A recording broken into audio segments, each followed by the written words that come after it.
നമസ്കാരം.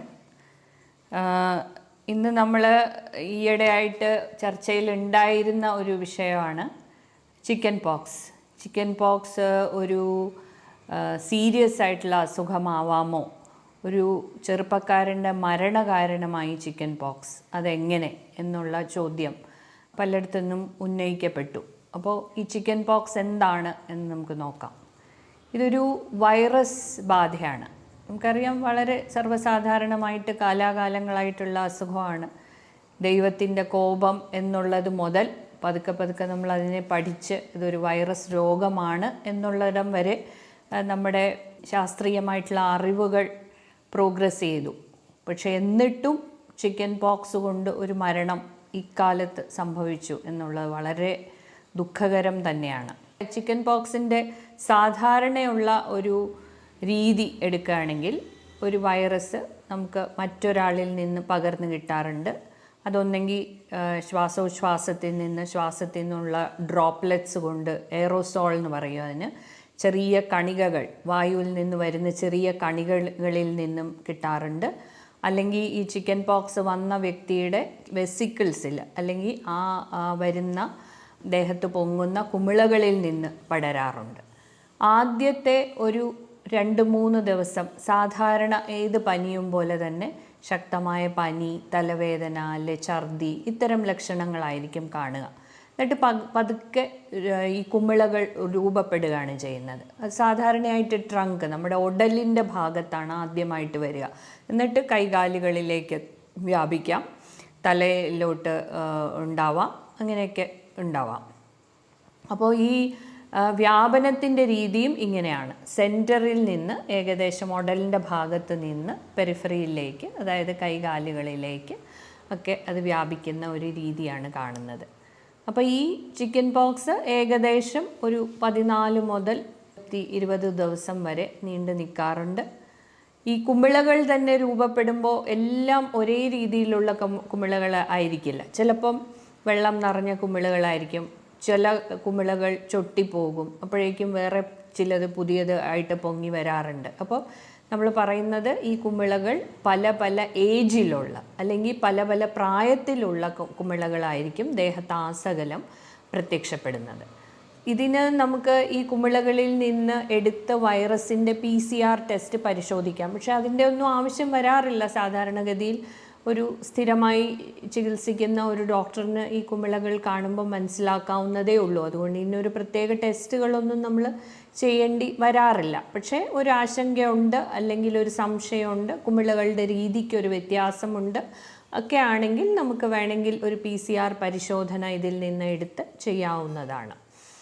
അപ്പോൾ ഈ ഏകദേശം ഒരു 3 ആഴ്ചക്കാലം നീണ്ടു നിൽക്കുന്ന ഒരു രോഗമാണ്.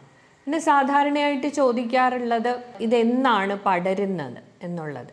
ഇപ്പം നമ്മൾ പടരുന്ന ഒരു കാലാവധി എടുക്കുകയാണെങ്കിൽ, സാധാരണ കുമിളകൾ പൊങ്ങുന്നതിന് മുൻപ് മുതൽ ഇതിന് പകർച്ച തുടങ്ങും. കുമിളകൾ പൊങ്ങി ഏകദേശം 1 ആഴ്ചക്കാലം വരെ പകരാനുള്ള സാധ്യത വളരെ വളരെ കൂടുതലാണ്. അപ്പം നമ്മൾ അതുകൊണ്ടാണ് കുമിളകൾ പൊങ്ങുന്നതിന് മുൻപേ തന്നെ ഇത് ഇൻഫെക്ഷ്യസ് ആണ്, അല്ലെങ്കിൽ പകരാവുന്നതാണ്. അതുകൊണ്ടാണ് നമ്മൾ ഒരേ വീട്ടിൽ താമസിക്കുന്ന, വളരെ കോണ്ടാക്റ്റിലുള്ള, മുമ്പ് ചിക്കൻ പോക്സ് വന്നിട്ടില്ലാത്ത ഏകദേശം 90% ആൾക്കാർക്കും ഇത് പകരാവുന്നതാണ്. നമ്മൾ അത്തരം ആൾക്കാരെ പറയുന്ന നോൺ ഇമ്മ്യൂൺ ആണ്. മുമ്പ് ഈ രോഗം വന്നിട്ടില്ലാത്തവർ, അല്ലെങ്കിൽ ഇതിന് വേണ്ടിയിട്ട് വാക്സിനേഷൻ അല്ലെങ്കിൽ പ്രതിരോധ ഇഞ്ചക്ഷൻ എടുത്തിട്ടില്ലാത്തവർ, അങ്ങനെയുള്ളവരിൽ ഏകദേശം 90% ആൾക്കാരിലും ഇത് പകരാവുന്നതാണ്. പിന്നെ നമ്മൾ ഇത് നോക്കുകയാണെങ്കിൽ പതുക്കെ പതുക്കെ ഇത് പകരാനുള്ള ക്ഷമത, അല്ലെങ്കിൽ മറ്റൊരാൾക്ക് ഇത് പകരാമെന്നുള്ള സാധ്യത ക്രമേണ കുറഞ്ഞു വരുന്നു. അതിനുശേഷം നമ്മൾ ഇപ്പോൾ വൈറസ് ഡിസീസസ് എടുക്കുകയാണെങ്കിൽ, ഈ വൈറസ് രോഗങ്ങൾ ഗുരുതരമാവുന്നത് എങ്ങനെ, ആരിൽ എന്നുള്ളത് നമുക്കൊന്ന് നോക്കാം. ഇത്തരം വാരിസെല്ല സോസ്റ്റർ എന്ന് പറയുന്നത്, അല്ലെങ്കിൽ ചിക്കൻ പോക്സ് എന്ന് പറയുന്ന ഒരു രോഗം വന്ന് സാധാരണകൾ ആദ്യം പനിയായിട്ട് തുടങ്ങി, കുമിളകൾ രൂപപ്പെട്ട് പതുക്കെ പതുക്കെ കുമിളകൾ അങ്ങനെ പൊഴിഞ്ഞു പോകുന്ന ഒരവസ്ഥ വരെയുള്ള ഒരു സാധാരണ ക്രമേണ ഇല്ല, അസ്വസ്ഥതകളില്ലെന്നല്ല, ഒരുപാട് അസ്വസ്ഥതകൾ, ചൊറിച്ചിലും ദേഹാസ്വാസ്ഥ്യം പലതരത്തിൽ ആളുകൾക്ക് അനുഭവപ്പെടാം. പക്ഷെ സാധാരണയായിട്ട് ഗുരുതര സ്വഭാവമില്ലാതെ നല്ല ഒരു രോഗപ്രതിരോധ ശേഷിയുള്ള ഒരാൾക്ക് സുഖപ്പെടാവുന്ന ഒരു അസുഖമാണ്. പക്ഷേ ഇത് ഗുരുതരമാവുന്നത് ആരിലൊക്കെ എന്നുള്ളത് നമുക്ക് നോക്കാം. ഒന്ന്, നവജാത ശിശുക്കൾ, പ്രത്യേകിച്ച് മാസം തികയാതെ ഉണ്ടായിട്ടുള്ള നവജാത ശിശുക്കൾ, അല്ലെങ്കിൽ ഗർഭിണികൾ, അല്ലെങ്കിൽ രോഗപ്രതിരോധ ശേഷി കുറവുള്ള ആൾക്കാർ. അവർ നമ്മൾ മുമ്പ് പല അവസരങ്ങളിൽ പറഞ്ഞിട്ടുണ്ട്. ഒന്ന്, HIV ബാധിതർ, അല്ലെങ്കിൽ രോഗപ്രതിരോധ ശേഷി കുറയ്ക്കുന്ന മരുന്നുകൾ കഴിക്കുന്നവർ, കടുത്ത പ്രമേഹബാധയുള്ളവർ, പിന്നെ മറ്റ് ഓർഗൻസ് അല്ലെങ്കിൽ എന്തെങ്കിലും അവയവ സ്വീകരിച്ചിട്ടുള്ള ആൾക്കാർ, അവരിലെല്ലാം നമ്മൾ ഇമ്മ്യൂണിറ്റി കുറയ്ക്കുന്ന മരുന്നുകൾ ഉപയോഗിക്കാറുണ്ട്. അപ്പോൾ ഇത്തരക്കാരിൽ ഈ ചിക്കൻ പോക്സ് ബാധ ഗൗരവമായിട്ട് എടുക്കേണ്ടതുണ്ട്, അല്ലെങ്കിൽ ഗുരുതരമാവാനുള്ള സാധ്യത ഇവരിലൊക്കെയാണ്. ഗുരുതരമാവുക എന്ന് പറയുമ്പോൾ എന്താണ് സംഭവിക്കുക? ഇപ്പോൾ ചെറിയ കുട്ടികളിൽ നമ്മൾ സാധാരണയായിട്ട് കാണുന്നത് ഒരു 12 വയസ്സിൽ താഴെയുള്ള കുട്ടികളിൽ, അതുകൊണ്ട് നമ്മൾ ചികിത്സ പോലും പറയാറില്ല. അത് വന്ന് അതിൻ്റേതായിട്ടുള്ള ഒരു സമയമെടുത്ത് അതങ്ങ് മാറാറാണ് പതിവ്. പിന്നെ ഉള്ളതെന്ന് പറഞ്ഞാൽ ഇതിൽ ഒരു ബാക്ടീരിയൽ ഇൻഫെക്ഷൻ തൊലിപ്പുറത്ത് ഉണ്ടാകുക. കാരണം ഇത് ഉണ്ടായ ഉടനെ കുളി അങ്ങ് നിർത്തുകയാണ് പതിവ്. അങ്ങനത്തെ ചില മിഥ്യാധാരണകളൊന്ന് മാറ്റുക എന്നുള്ള ഉദ്ദേശത്തോടെയാണ് ഇന്നത്തെ വീഡിയോ ചെയ്യുന്നത് തന്നെ. അപ്പോൾ അങ്ങനെ കുളിക്കാതെ വിയർപ്പും അഴുക്കും എല്ലാം കൂടി അടിഞ്ഞിട്ട് അതിൽ ബാക്ടീരിയൽ അണുബാധ അതിന് പുറമേ ഉണ്ടാകുക എന്നുള്ളതാണ് കുട്ടികളിൽ കാണുന്ന സാധാരണയായിട്ടുള്ള ഒരു കോംപ്ലിക്കേഷൻ, അല്ലെ സങ്കീർണത. പക്ഷേ മുതിർന്നവരിൽ, പ്രത്യേകിച്ച് പ്രായക്കൂടുതലുള്ളവരിൽ, പ്രമേഹമുള്ളവരിൽ ഒക്കെ ഇത് ഒരു ന്യൂമോണിയ ബാധയുടെ തുടക്കമാവാം. ഇതിൻ്റെ ഭാഗമായിട്ടൊരു ന്യൂമോണിയ ഉണ്ടാകാം. അതുപോലെ തന്നെ മസ്തിഷ്കത്തിനെ ബാധിക്കുന്ന എൻസെഫലൈറ്റിസ്, മെനിങ്കോ എൻസെഫലൈറ്റിസ് എന്ന് പറയുന്ന അസുഖം ഇതിൽ നിന്ന് വരാം. ഇവയൊക്കെയാണ് ഗുരുതര സ്വഭാവത്തിൽ ചെന്നെത്തുന്നതും മരണകാരണമായിട്ട് വരാവുന്നതും. അപ്പം രോഗപ്രതിരോധ ശേഷി കുറവുള്ള ഒരാളിൽ ചിക്കൻ പോക്സ് വന്നാൽ അത് മറ്റൊരാളിൽ വരുന്നതിനേക്കാൾ കുറേ കൂടെ ഗൗരവമായിട്ട് എടുക്കുകയും ഇതിന് ഉള്ള ഒരു ഇഞ്ചക്ഷൻ ഉണ്ട്, ഇമ്മ്യൂണോഗ്ലോബുലിൻ എന്ന് പറയുന്നത് ചില സന്ദർഭങ്ങളിൽ നമുക്ക് ഉപയോഗിക്കേണ്ടി വരാറുണ്ട്. പിന്നെയുള്ള ഒരു ചോദ്യം എന്ന് പറയുന്നത് മരുന്ന് കൊടുക്കണോ വേണ്ടയോ? ഇപ്പോൾ 12 വയസ്സിന് മുകളിലുള്ള ഒരു ഹെൽത്തി അഡൾട്ടിന് മരുന്ന് കൊടുക്കണം എന്ന് നിർബന്ധമില്ല. പക്ഷെ മരുന്ന് കൊടുക്കുന്ന ചില കാര്യങ്ങൾക്ക് നല്ലതാണ്. സൈക്ലോവിർ അല്ലെ വാലസൈക്ലോവിർ എന്ന് പറയുന്ന 2 ആൻറ്റിവൈറൽ മരുന്നുകളാണ് മാർക്കറ്റിലുള്ളത്. പ്രത്യേകിച്ച് കുട്ടികൾക്ക് നമ്മൾ സൈക്ലോവിർ എന്ന മരുന്ന് തന്നെയാണ് കൊടുക്കാറ്. അപ്പോൾ ഈ മരുന്ന് കൊടുത്താലുള്ള ഗുണം എന്ന് പറയുന്നത് ഇത് കഴിഞ്ഞു വരുന്ന പാടുകളും പുള്ളികളും ഒക്കെ വളരെ കുറഞ്ഞിരിക്കും. ഒന്ന്. രണ്ടാമത്, ഭാവി കാലങ്ങളിൽ ഏതാനും വൈറസുകൾ നമ്മുടെ ഈ നാഡീവ്യവസ്ഥയുടെ ഒരു ഭാഗമുണ്ട്, ഗാംഗ്ലിയോൺ എന്ന് പറയും. ഈ ഗാംഗ്ലിയോണിൽ ചില വൈറസുകൾ തങ്ങി നിന്നിട്ട് കാലക്രമേണ അത് ഹെർപ്പിസ് സോസ്റ്റർ എന്ന രൂപത്തിൽ പ്രത്യക്ഷപ്പെടാറുണ്ട്. അത്തരം ഒരു ഹെർപ്പിസ് സോസ്റ്റർ എന്ന് പറയുന്ന രോഗം അത് ഉണ്ടാകാനുള്ള സാധ്യത കുറയ്ക്കാൻ ഈ മരുന്നുകൾക്കാകും എന്നുള്ളത് കൊണ്ട് നമ്മൾ മരുന്നുകൾ ഉപയോഗിക്കാറുണ്ട്, കൊടുക്കാറുണ്ട്. രോഗിക്കും കൊടുക്കാറുണ്ട്, വരാതിരിക്കാൻ വേണ്ടിയും കൊടുക്കാറുണ്ട്. അപ്പോൾ മരുന്ന് എപ്പോൾ തുടങ്ങണം? 24 മണിക്കൂറിനകം തുടങ്ങാൻ സാധിച്ച ഏറ്റവും നല്ലത്. അതുപോലെ തന്നെ ക്ലോസ് കോണ്ടാക്ട്സ്, നമ്മുടെ വീട്ടിൽ തന്നെ താമസിക്കുന്ന നമ്മുടെ മറ്റ് ബന്ധുക്കൾക്ക്, ഭാര്യ, ഭർത്താവ്, കുട്ടികൾ, അവർക്കൊക്കെ വേണം കൊടുക്കണമെന്നുണ്ടെങ്കിൽ ഇത് കണ്ട് ഒരു 48 മണിക്കൂറിനകം കൊടുത്താലാണ് നല്ലത്.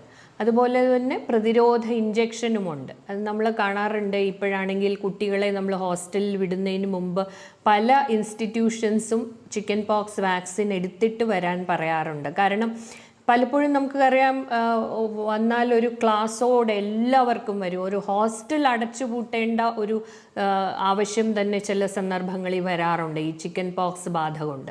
അതുകൊണ്ട് നമ്മളെ ഇങ്ങനെ ഹോസ്റ്റലിലേക്ക് വിടുന്ന, അല്ലെങ്കിൽ ഒരു കമ്മ്യൂണിറ്റിയിൽ താമസിക്കുന്ന, ഒരു തിരക്കുള്ള സ്ഥലത്ത് താമസിക്കുന്ന ഒരു കുട്ടിക്ക് വാക്സിനേഷൻ എടുത്ത് വിടുന്നതിന് അതുവരെ ചിക്കൻ പോക്സ് വന്നിട്ടില്ല എങ്കിൽ വാക്സിനേഷൻ എടുത്തു വിടുന്നത് നല്ലതായിരിക്കും.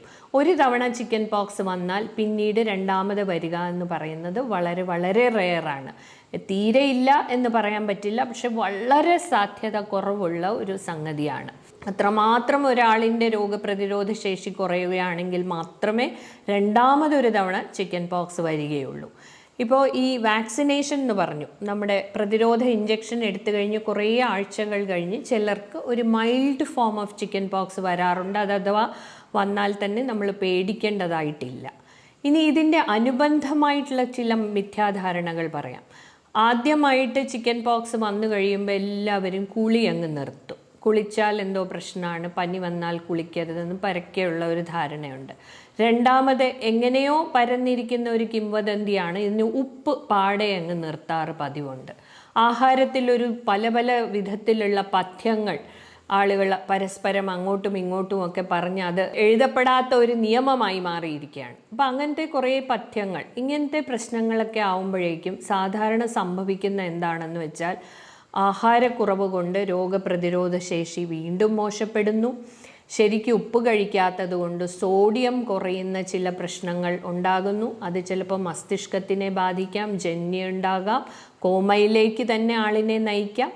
ശരിയായിട്ട് കുളിയും വൃത്തിയാക്കലും ഇല്ലാത്തത് കൊണ്ട് ബാക്ടീരിയൽ ഇൻഫെക്ഷൻസ് രൂപപ്പെടാം.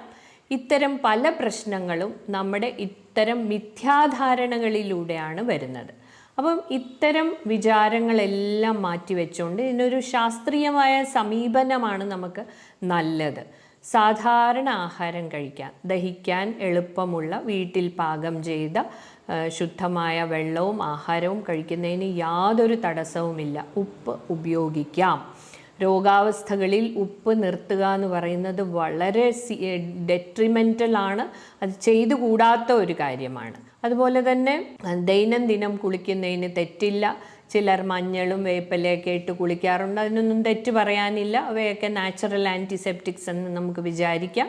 പക്ഷേ ഒരു സാധാരണ കുളി ഉണ്ടെങ്കിൽ പോലും നല്ലതാണ്. കഴിവതും നമ്മൾ ആ വെസിക്കിൾസിനെ, കുമിളകളെ പൊട്ടിക്കാതിരിക്കാൻ ശ്രമിക്കുക. ചെറുതായിട്ട് വെള്ളം ഒപ്പിക്കളയുക, വിശ്രമിക്കുക. കഴിവതും ഒരു മുറിയിൽ തന്നെ വിശ്രമിക്കുക. മറ്റ് ആൾക്കാർക്കത് പകർന്നു കൊടുക്കാതിരിക്കാനുള്ള വഴികൾ നമ്മൾ നോക്കുക.